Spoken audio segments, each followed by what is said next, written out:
Chers frères et sœurs, en célébrant aujourd'hui cette fête de l'Épiphanie, nous nous rendons compte que dans la parole de Dieu, il y a des prophéties qui ne sont pas toujours très exactes.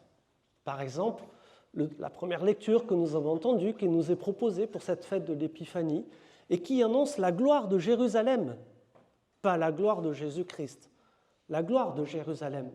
C'est ça qui est annoncé. Jérusalem, une cité merveilleuse où beaucoup viendront, se prosterneront devant son éclat, sa clarté, sa lumière qu'elle est censée apporter au monde.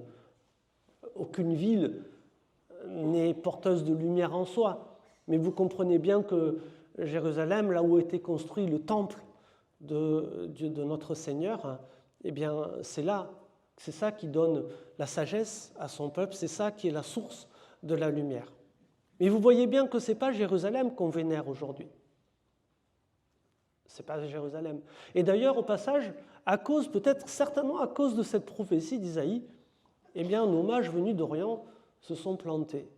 Ils ont bien vu une étoile qui est née en Orient et qui les a guidés jusqu'à cette terre d'Israël, et pensant que c'était à la capitale qu'on trouverait le roi que l'étoile annonçait, eh bien, ils vont malheureusement se tromper de route. Voilà, ils vont perdre l'étoile en suivant un petit peu leur intuition, en suivant... Ce qui est étonnant, c'est quand même que ces gens qui viennent d'Orient aient eu connaissance quand même des prophéties d'Isaïe. Alors on sait que c'est à peu près 7-8 siècles avant Jésus-Christ, Isaïe, mais bon, vous ne savez pas que les prophéties pouvaient parcourir le monde aussi rapidement à ce moment-là. Et puis voilà, nos mages, à la place d'un roi, ils vont tomber sur Hérode, les pauvres. Ce n'est pas vraiment une lumière, comme on le constatera. Et puis, ils vont perdre la lumière. Et vous le voyez bien, quand on arrive dans les grandes villes, l'éclat des étoiles, il est beaucoup plus difficile à percevoir. Il y a trop de lumière dans les villes maintenant. Moi, j'étais dans les Alpes, là, la semaine dernière, et là, croyez-moi, là, avec un ciel blanc clair, surtout les 3 premiers jours, là, ciel bleu magnifique, là, pendant toute la semaine, les étoiles, c'est gâté, hein, on les voit bien. Et à Marseille, vous voyez bien, comme il y a beaucoup d'éclairage, les étoiles, c'est plus compliqué de les voir. On voit vraiment que les plus lumineuses, là, celles qui arrivent à percer malgré tout la lumière. Et ça nous dit, en fait, regardez, ce guide que ces mages venus d'Orient vont avoir pour les amener jusqu'à Jésus-Christ, regardez, c'est quelque chose de discret. Ce n'est pas un soleil, ce n'est pas une lune, c'est une étoile. C'est une étoile. Le jour, on ne la voit pas. Ça veut dire que ces gens-là, ils ont dû marcher toute la nuit, ils ont dû vivre à l'envers, un peu comme certains jeunes avaient les jeux de vidéo, vous savez, ils jouent la nuit et après ils dorment le jour. Mais ils ont dû faire pareil, en fait, ils ont dû marcher pendant toute la nuit et puis ils ont dû dormir, certainement se reposer pendant la journée, en décalage complet. Parce que cette petite étoile en plein jour, on ne la voit pas. Pas possible de la voir. Hein? Et les étoiles, on le sait, c'est important aussi pour un des premiers systèmes pour les marins, pour se repérer, pour naviguer. Ces petits repères-là. Et aussi, là aussi, on ne les voit que la nuit. Cela nous amène à percevoir que le Seigneur, dans sa bienveillance, met aussi des étoiles sur notre chemin. C'est pas ce qu'on nous dit là, c'est pas que pour les mages venus d'Orient. C'est aussi bon pour chacun de nous.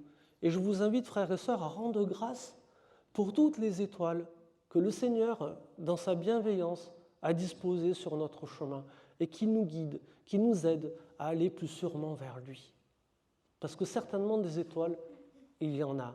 Et je vous invite, frères et sœurs, à prendre un petit temps là, après cette homélie de recueillement pour dire « Seigneur, je te remercie pour telle étoile ». Ça peut être des personnes, hein. Ça peut être d'autres personnes qui nous ont parlé de Jésus, qui nous ont parlé de Dieu, voilà, que le Seigneur a mis sur notre chemin comme ça, discrètement mais sûrement, et qui nous ont aidés à être là aujourd'hui, à célébrer le Seigneur, à accueillir sa présence. L'étoile, vous le savez bien, c'est quelque chose de ténu, c'est quelque chose de discret. Et c'est le moyen que le Seigneur emploie pour nous guider jusqu'à son Fils Jésus-Christ. Vous voyez, le Seigneur, il est dans la discrétion, il n'est pas dans le clinquant, il n'est pas dans l'imposant, il n'est pas dans l'éclatant. Des étoiles bien brillantes là qui nous en mettent plein les yeux et à la fin on est complètement ébloui. Non, c'est pas ça. Il est dans la discrétion. Et si nous ne savons pas l'accueillir comme tel, on risque de passer à côté de ces petites étoiles que le Seigneur continue à disposer sur nos chemins de vie. Pour terminer, je voudrais dire juste une chose. Regardez dans leur démarche, ces mages venus d'Orient, à la base, ils pensaient venir vénérer un roi. Ils se sont plantés de ville, ils sont allés à Jérusalem, et puis quand ils ont vu que Hérode, ce n'était pas la bonne personne, ils sont repartis de Jérusalem pour finalement arriver à Bethléem, qui, comme on le sait, est un petit point sur une carte là, qui n'est remarquable que parce que David y est né, en fait, et une prophétie dit qu'il y a un chef qui naîtra là aussi. Ces rois, à la base, ces mages venus d'Orient, sont venus vénérer un roi, et ce qu'ils vont trouver, c'est un Dieu. Et j'aimerais que nous puissions percevoir, frères et sœurs, ce décalage, puis qui veut exister quelquefois dans nos démarches de foi. Comment nous aussi, peut-être, dans nos vies, nous nous approchons du Seigneur en pensant trouver un roi et découvrons finalement bien plus qu'un roi, un Dieu. Et vous avez compris que si les mages de Jérusalem se sont réjouis en retrouvant l'étoile en sortant de Jérusalem pour les guider jusqu'à Bethléem, ils ont eu une joie bien plus grande et bien plus profonde en découvrant finalement Jésus-Christ. En découvrant Jésus-Christ.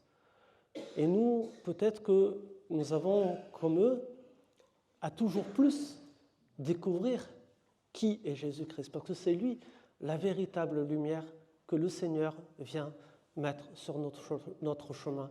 La véritable lumière que le Seigneur nous offre gratuitement pour nous guider dans notre vie. Et pour mieux accueillir cette lumière, frères et sœurs, nous avons la chance, nous, d'avoir le recul historique qui nous permet de mieux connaître ce Jésus-Christ en lisant les évangiles, de voir qu'est-ce qu'il a dit, qu'est-ce qu'il a fait. Nous avons la chance d'avoir ses enseignements, nous avons la chance d'avoir sa parole, ses instructions. Et qu'en lisant aujourd'hui ces instructions, frères et sœurs, eh bien, cela puisse nous apporter cette lumière que le Seigneur souhaite pour chacun d'entre nous et que cette lumière eh bien, nous guide plus sûrement vers notre Dieu. Puisque nous sommes en tout début d'année, eh bien, c'est tous les vœux que je souhaite pour chacun de nous, frères et sœurs, d'accueillir toujours plus cette lumière de Dieu pour nous guider dans notre vie et qu'en accueillant cette lumière, cela nous soutienne dans tout ce que nous vivons, dans notre santé, dans notre joie et dans notre paix. Amen.